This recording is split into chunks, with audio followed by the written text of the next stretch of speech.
جو جس قدر اپنے اللہ پر اعتماد رکھے گا اور اپنی ساری امیدیں اللہ ہی سے وابستہ کرے گا، اسی قدر اس کے اطمینان اور راحت میں اضافہ ہوگا۔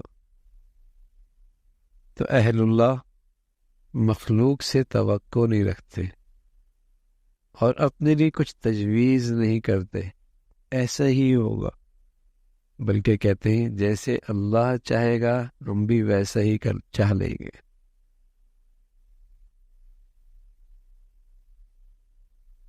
ایسا ہی ہو نہ بھائی، جیسے اللہ چاہے ویسا ہو۔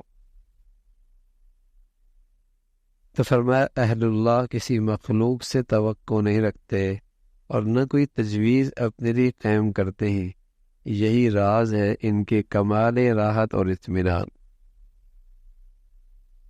حد گنگوئی رحمۃ اللہ علیہ نے اپنے خدام کو اس امر کی وصیت کی تھی کہ اگر راحت چاہتے ہو تو مخلوق سے توقع قطع کرو، حتیٰ کہ مجھ سے بھی کوئی امید نہ رکھو، تاکہ اگر نفع یا ارشاد میں کچھ کوتاہی اور کمی ہو تو رنج نہ ہو۔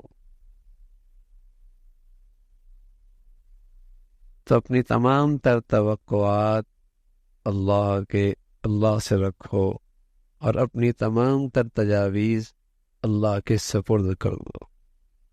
وَعَلَى اللَّهِ فَلْيَتَوَكَّلِ الْمُؤْمِنُونَ، ایمان والے اپنے اللہ پر بھروسہ اور اعتماد کرو۔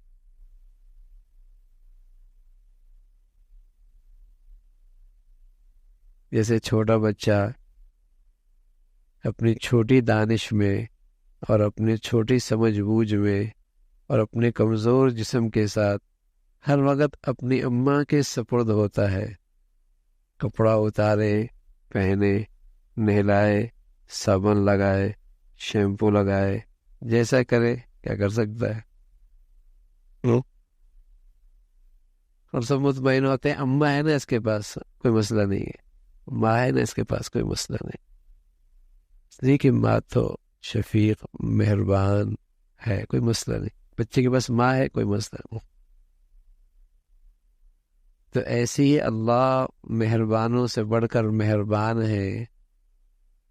ہاں، تو اگر بندہ اپنے آپ کو ذات کے سپرد کر دے تو اللہ ہے نا، بس ٹھیک ہے، پھر کیا مسئلہ ہے؟ جو کریم مولا تجویز کریں گے وہی تو بہتر ہوگا، اس سے بہتر کوئی کر سکتا ہے؟ یہ اطمینان کی چیز ہے، یہ راحت کا سامان